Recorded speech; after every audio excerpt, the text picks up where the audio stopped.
Olá, amigos, de volta aí às nossas atividades, né? De volta às nossas aulas. Tema de hoje, extinção dos contratos. Então, a gente está passeando aí pela teoria geral dos contratos, analisando os contratos, e agora a gente analisa o último ponto, né? Ou seja, o momento de término desse contrato, a extinção dos contratos. Então, vou fazer aqui um rápido esboço aqui no quadro, para a gente começar a discutir sobre o tema.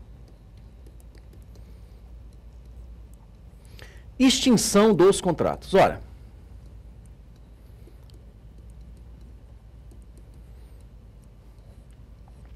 o contrato, pessoal, ele vai se extinguir. Contrato, principal fonte das obrigações, a gente já estudou, não é? Por vias que são normais. Vamos botar assim, olha, vias normais. E qual é a via normal de extinção de um contrato, hein? A via normal de extinção de contrato é com o cumprimento das suas obrigações, né? Momento de conclusão, o contrato nasce. Momento de execução é quando há o cumprimento das obrigações. Cumprindo as obrigações, cumprimento das, né? Cumprimento das obrigações. Bom, cumprindo as obrigações, o contrato está extinto por via normal, né? Maneira, portanto, usual de extinção de um contrato, com o cumprimento das suas obrigações. Mas um contrato pode ser extinto também por forma anormal. Então, vou botar aqui, ó, assim, ó, vias anormais de extinção de um contrato. Então, são alguns defeitos que eventualmente o contrato tem que causará a sua extinção não pelo cumprimento das suas obrigações. Então, nessas vias anormais, eu posso fazer um quadrinho assim e colocar assim, olha, o contrato pode se extinguir por momento, ou melhor, por causa anterior ao contrato. Por uma causa anterior. Ou também o contrato pode estar extinto, vou botar aqui dois, olha só, por uma causa que é concomitante ao momento de conclusão. Por causa concomitante.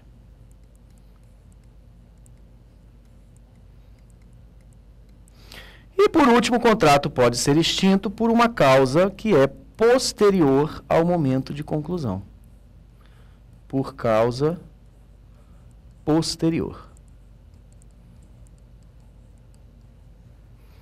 Muito bem, olha só.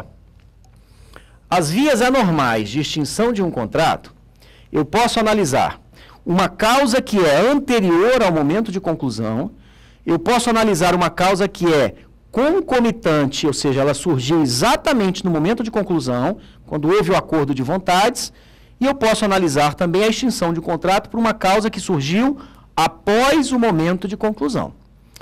Pessoal, as causas que são anteriores ao momento de conclusão, que gera a extinção de um contrato, elas estarão lá na parte geral do Código Civil. O contrato que foi feito por um absolutamente incapaz, esse contrato vai ser nulo. Então, esse contrato será extinto por uma causa, a incapacidade, e essa causa é anterior ao momento de conclusão. Ele era incapaz quando realizou o contrato, né? Então, por exemplo, a teoria das incapacidades a gente já estudou, né? Se eu imagino uma causa que é concomitante, ou seja, ela surge exatamente no momento da declaração da vontade, o que seria isso, hein? Se eu, por exemplo, ao contratar, eu declaro a vontade, mas fui induzido em erro, dolo. Eu declaro a vontade porque fui coagido, por exemplo, a coação. São defeitos do negócio jurídico. Então, as causas concomitantes também estão elencadas lá na parte geral.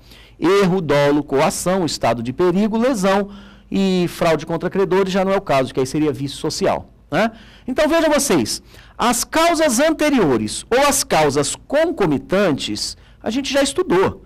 Causas anteriores, por exemplo, teoria das incapacidades, né? O contrato é nulo, vai ser nulo sempre. Causas concomitantes são os defeitos do negócio jurídico. Então, vou voltar aqui para o quadrinho, olha só. As causas anteriores e as causas concomitantes, isso daqui eu vou buscar lá na parte geral do Código. Parte geral. Que, por sua vez, o contrato poderá ser nulo, né? Então, eu tenho aqui, olha, nulidade ou anulabilidade. São duas situações que vai gerar extinção de contrato, né? Por via normal, né? Ou seja, não houve o cumprimento desse contrato. Agora, pessoal, por causa que é posterior, eu tenho aqui, olha, três nomes ou três situações que a gente precisa estudar. Por causa posterior, poderá haver resolução de um contrato. Por causa posterior, poderá haver resilição de um contrato. Resilição. E por causa ainda posterior, poderá haver rescisão de um contrato. São três termos que a gente usa às vezes como expressões sinônimas, né? Mas não são expressões sinônimas. Então, olha, pelas causas posteriores, o contrato poderá estar extinto ou pela resolução, ou pela resilição, ou pela rescisão deste contrato. Tá, vamos primeiro então para a resolução, né? Resolução nada mais é do que extinção dos contratos por inadimplemento de uma das partes e eventual cogitação de culpa para análise das perdas e danos. Tem aí, portanto, a resolução. O contrato será resolvido quando houver o inadimplemento de uma das partes, então eu não vou cumprir a obrigação, e aí a parte prejudicada vai analisar a culpabilidade para saber se tem ou não direito às perdas e danos. Eu estou pagando o aluguel, por exemplo, do meu contrato de locação. Aí, um belo momento, eu deixei de pagar o aluguel. O locador, então, vai resolver este contrato por inadimplemento do locatário. É engraçado que a gente fala o quê? Rescindir, né? Frequentemente, o locatário não está me pagando aluguel, então eu quero rescindir o contrato com ele, né? Não é rescindir, eu quero resolver o contrato com ele. Resolução é extinção dos contratos por inadimplemento. Bom, no tema resolução, vou puxar aqui uma outra observaçãozinha aqui, olha. Não sei se vai dar para escrever aqui, acho que vai, né?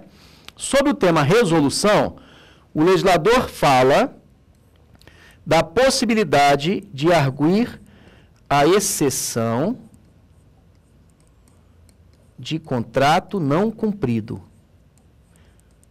Exceção de contrato não cumprido. Chamada exceptio non adimplete contractus, né? Lá do artigo 476 e 477. Exceção de contrato não cumprido. O que seria a exceção de contrato não cumprido? Nenhuma das partes pode exigir o cumprimento da obrigação da outra sem antes cumprir com a sua. Lembra que eu falei já sobre exceção? Quando comentávamos classificação dos contratos, né? Falava dos contratos bilaterais e unilaterais, né? E aí eu disse, a exceção de contrato não cumprido só é possível de ser arguida em contratos bilaterais. Então, a exceção de contrato não cumprido eu só posso exigir o cumprimento da obrigação da outra parte depois que cumprir com a minha. Então, se eu estou exigindo o cumprimento da obrigação da outra parte, se ainda não cumprir com a minha, a outra parte, em matéria de defesa, exceção, ela vai simplesmente dizer assim, olha, eu sou obrigado, é verdade, mas primeiro você cumpra com a sua, depois eu vou cumprir com a minha obrigação. Né?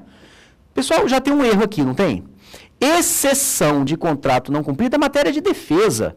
Eu não estou querendo extinguir contrato, a gente está estudando a extinção dos contratos, né? Se, por exemplo, eu contratei com determinada pessoa e essa pessoa está me exigindo a entrega do objeto.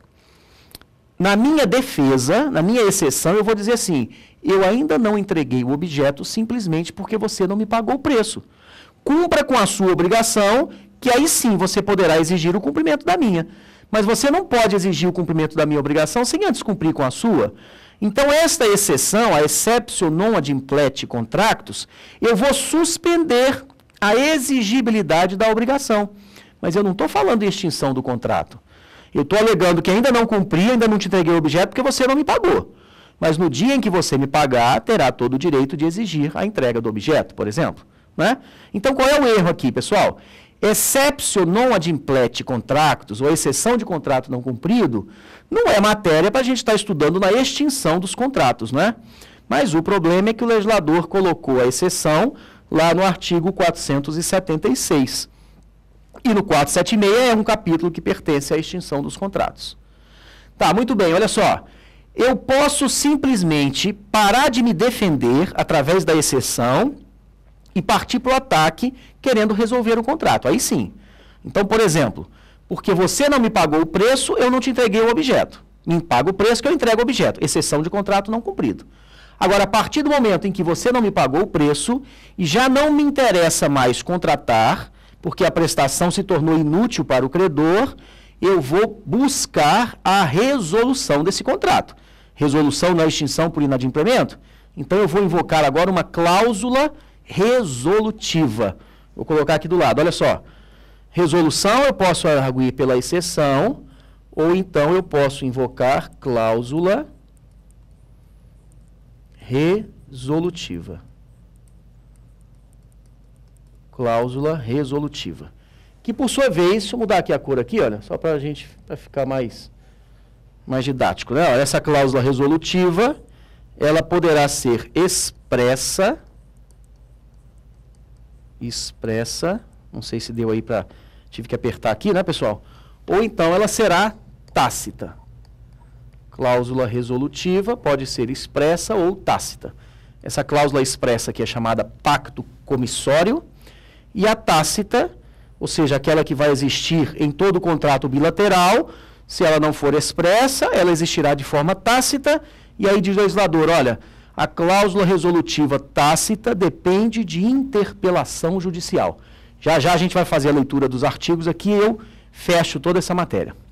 Tá, então a resolução, ela se dá através de uma exceção de contrato não cumprido, através da invocação de uma cláusula resolutiva, e ainda sobre resolução, eu vou puxar aqui, olha, a chamada resolução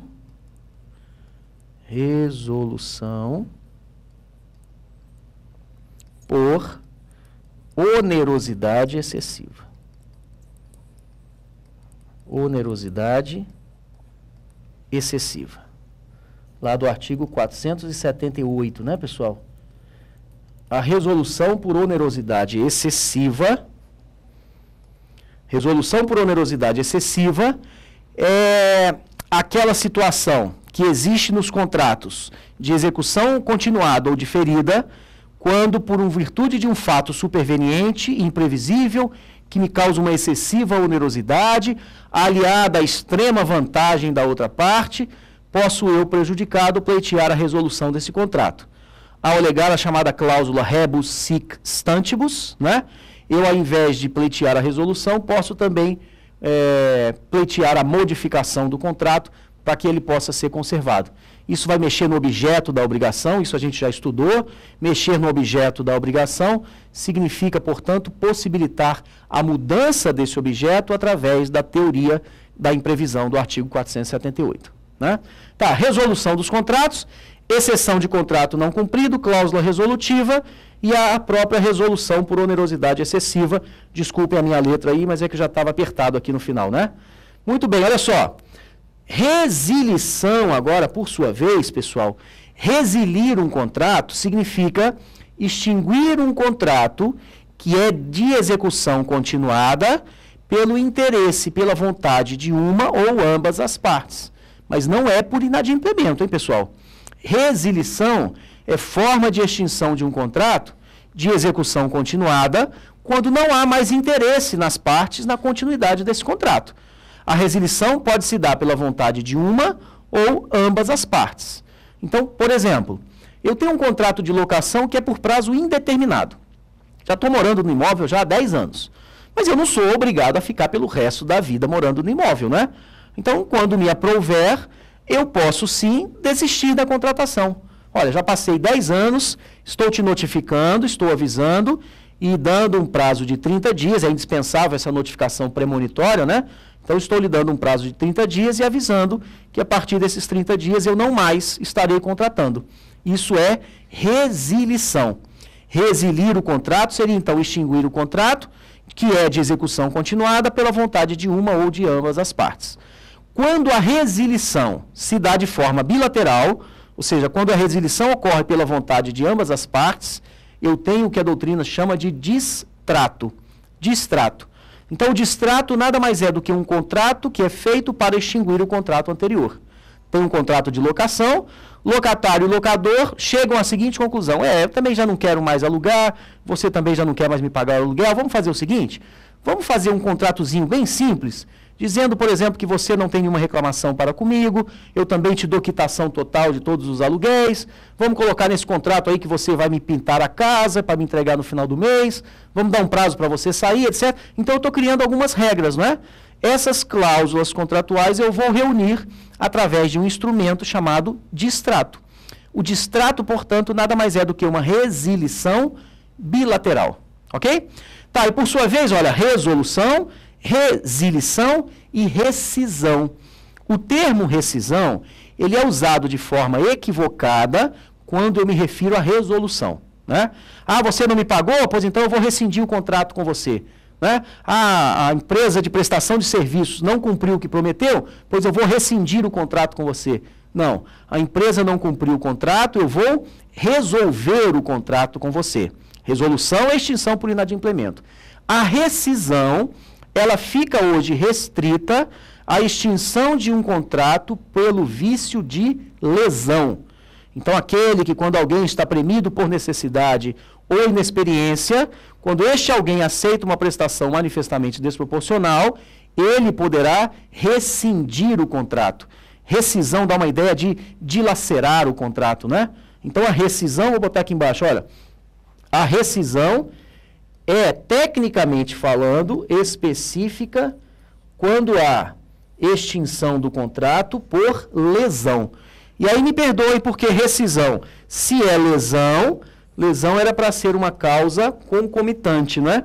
E não posterior. Eu só coloquei ali no quadrinho para ficar mais fácil a gente fazer a distinção entre resolução, resilição e rescisão contratual. Bom, acho que agora dá para a gente partir para os artigos, começando aí no 472, quando o legislador trata da extinção dos contratos. Vamos lá para eles, pessoal. Da extinção de um contrato, né? Então, o legislador começa falando do distrato. Opa, aqui já ficou fácil, né? Distrato é resilição bilateral.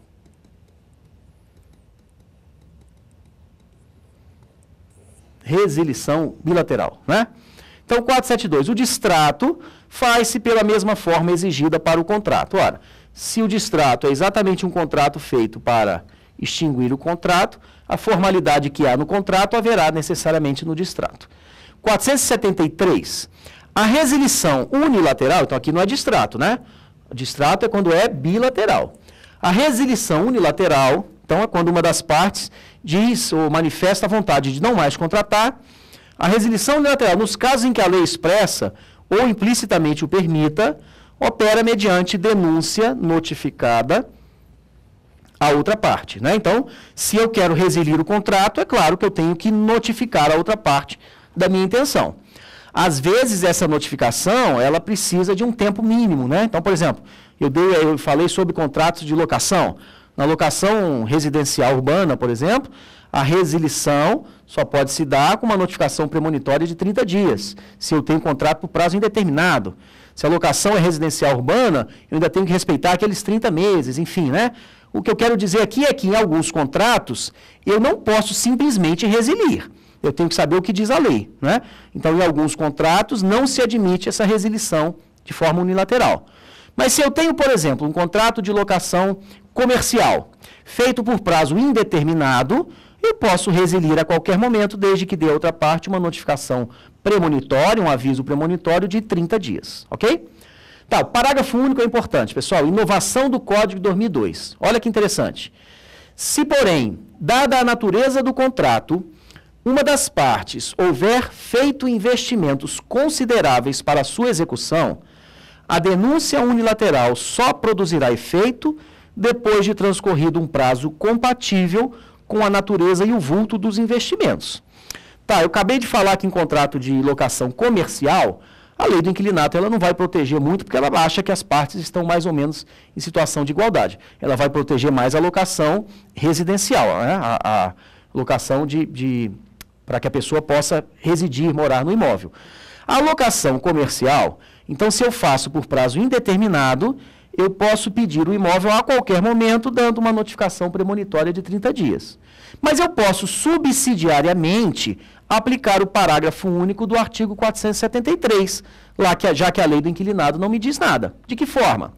Imagina que eu aluguei um ponto comercial, comecei um negócio, comecei do zero, e aí eu tive que comprar mesas, cadeiras, reformei a cozinha, fiz todo o ponto, coloquei um outdoor, etc. Comecei a atrair clientes, né? Estou trabalhando no ponto, e aí o dono, o proprietário do imóvel, ele começou a ver que aquilo ali rende alguma coisa, né? E ele simplesmente me pede o imóvel, alegando que ele continuará com aquele ponto, ele começará a explorar o comércio.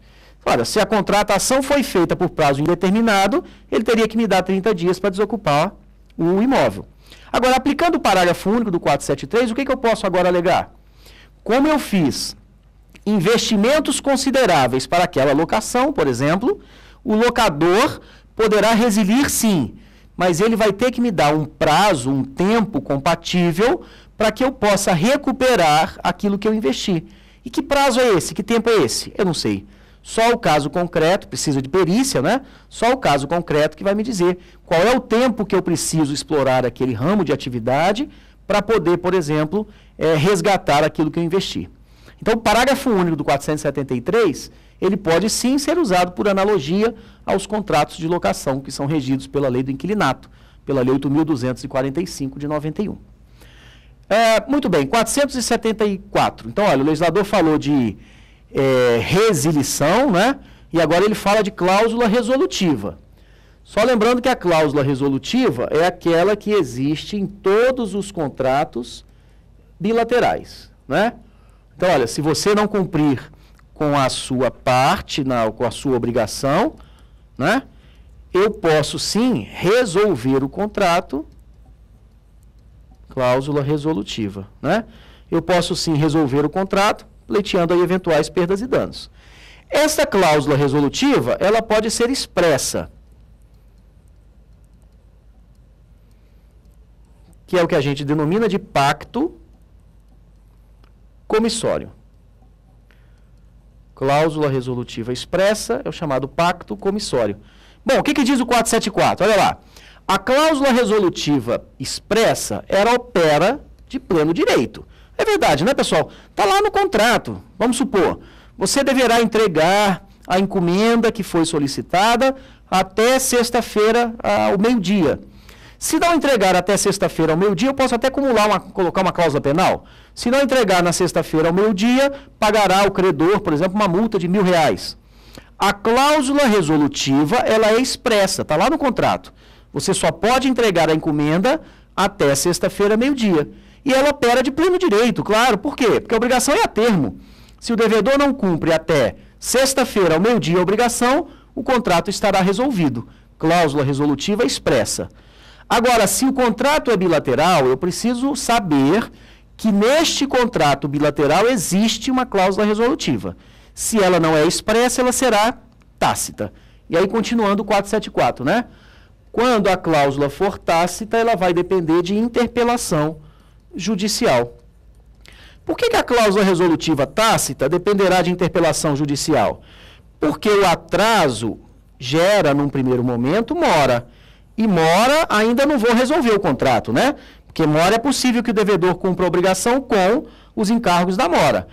Então, a cláusula resolutiva tácita depende de interpelação judicial para que fique caracterizado o inadimplemento.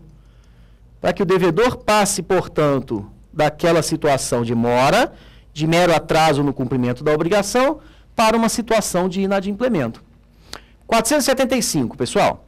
A parte lesada pelo inadimplemento pode, então, pedir a resolução do contrato. Se não preferir, exigir-lhe o cumprimento.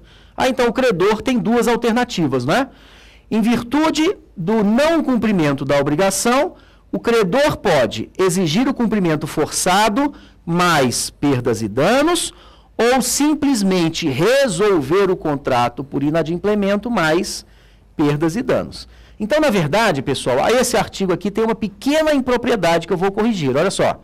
A parte lesada pelo inadimplemento, esse inadimplemento aqui, o legislador está usando como gênero, não é?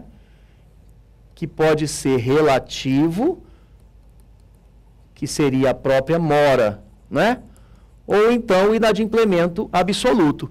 Porque se há inadimplemento, a única consequência serão as perdas e danos, né?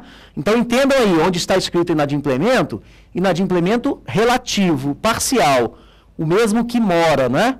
Então a parte lesada pelo atraso, por exemplo, poderá pedir a resolução do contrato, e aí é para a situação de inadimplemento, ou exigir o cumprimento forçado, e aí é para o caso de mora, né? Cabendo em qualquer dos casos a indenização pelas perdas e danos. Vamos lá para frente, olha só, 476 vai tratar da exceção de contrato não cumprido, né? Eu disse a vocês que exceção é defesa. E se é defesa, vejam que interessante, olha, eu não estou querendo extinguir contrato.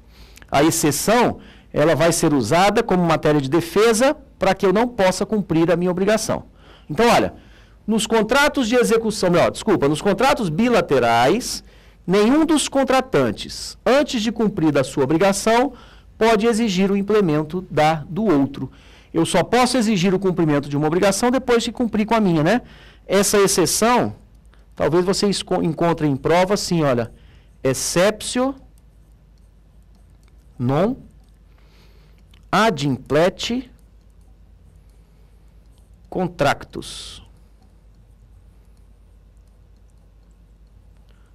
Contractus, né?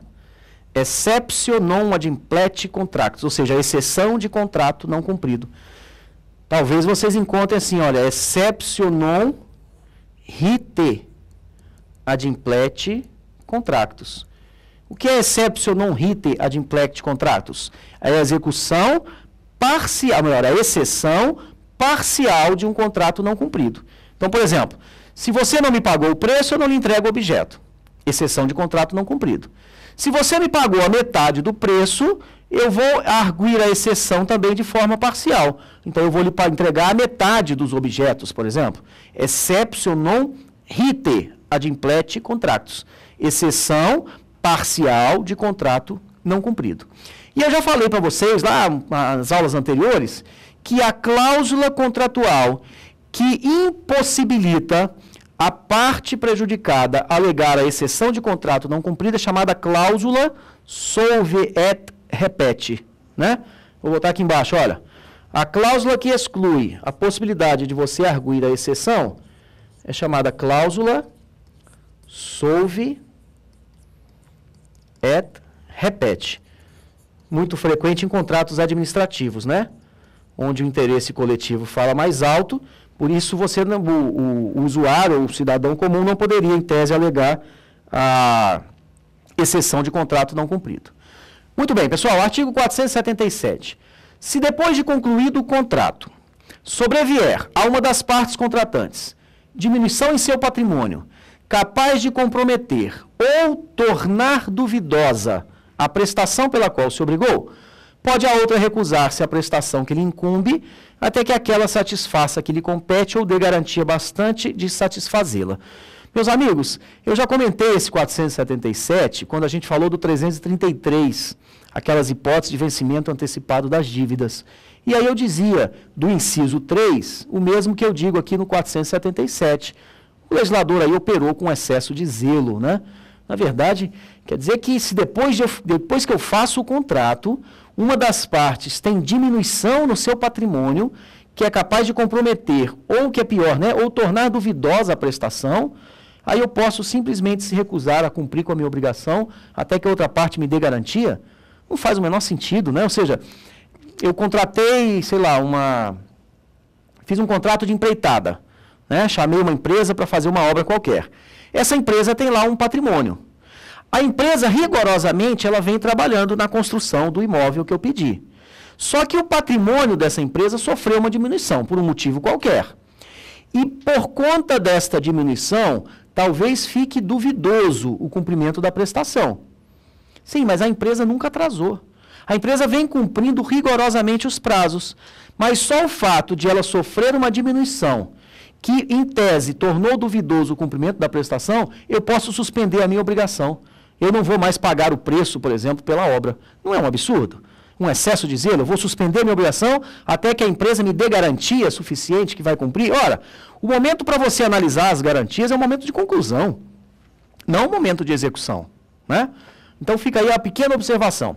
Artigo 477 e o artigo 333, inciso 3, me parece que há um excesso de zelo por parte do legislador. Pessoal, e o 478, agora, teoria da imprevisão, né, da resolução por onerosidade excessiva, que eu só vou ler aqui, porque eu já comentei quando falava do 317, né? Primeiro que a gente está estudando extinção, tudo bem, resolução, né? Mas teoria da imprevisão não é para resolver contrato, teoria da imprevisão você vai aplicar porque você quer conservar o contrato, por isso modificar o objeto, né? 478. Nos contratos que são de execução continuada ou diferida, se a prestação de uma das partes se tornar excessivamente onerosa, são os requisitos, né? Com extrema vantagem para a outra, esse requisito aqui não existe no 317, em virtude de acontecimentos extraordinários e imprevisíveis, poderá o devedor pedir a resolução deste contrato. Os efeitos da sentença que a decretar retroagirão somente até a data da citação, o que me leva a concluir, portanto, que eu não posso pleitear a teoria da resolução por onerosidade excessiva se eu estou em mora, né? Porque os efeitos que decretam a resolução do contrato, eles retroagem somente até a data da citação. Peço muita atenção quem, porventura, tiver se candidatando a algum concurso cuja prova será elaborada pelo CESP. Esse artigo 478, ele já foi copiado várias vezes em prova, porque é um artigo meio que problemático, porque ele fala da vantagem excessiva, que não precisava ter como requisito, ele fala da resolução, ou seja, dá a entender que não é aplicação da teoria da imprevisão, né, pura e simples, não do princípio da conservação. Ele fala que os efeitos da sentença retroagem somente à data da citação. Então, a doutrina, ela combate muito a redação desse artigo 478. Tanto é verdade que aquele projeto de lei 6960, de 2001, que já prevê a modificação de 301 artigos do nosso Código, uma das modificações substanciais é, sem dúvida, em cima dessa redação do 478. Mas como esse artigo é problemático, os examinadores do CESP costumam copiá-lo para as provas de concurso. E aí, se eles copiam o artigo e perguntam se a afirmativa é verdadeira ou falsa, a afirmativa, sem dúvida, é verdadeira. Então, eles colocam, por exemplo, nos contratos de execução continuada ou diferida, se a prestação de uma das partes, em virtude de acontecimentos extraordinários ou imprevisíveis, sofrer uma excessiva onerosidade, aliada a extrema vantagem para a outra, poderá a parte prejudicada pedir a resolução do contrato. Afirmativa verdadeira. Pode sim pedir a resolução. Né? O que está errado é o artigo. É a redação desse 478 que está meio equivocada. Mas, se a pergunta for cópia da lei, a afirmativa vai ser verdadeira. Já vi prova de concurso na parte final, né? Os efeitos que decretar a resolução retroagirão à data do fato. Não, não é a data do fato, não. É a data da citação. É a data da citação. Tá, por último, artigos 479. A resolução ela poderá ser evitada, oferecendo-se o réu a modificar o contrato, né? Aí sim, cláusula rebus sic stantibus. E o 480, se no contrato as obrigações couberem a apenas uma das partes, poderá ela pleitear que a sua prestação seja reduzida ou alterado o modo de executá-la, a fim de evitar esta onerosidade excessiva. Muito bem, pessoal, chegamos ao fim da teoria geral dos contratos. Próximo encontro, a gente vai falar dos contratos em espécie. Então, agora eu vou passar a analisar de forma perfunctória, superficial. Não vou entrar com muita profundidade, não, porque senão a gente vai perder muito tempo. Mas a gente vai começar a estudar as principais características de determinados contratos. É o que eu faço no nosso próximo encontro. Forte abraço e bons estudos.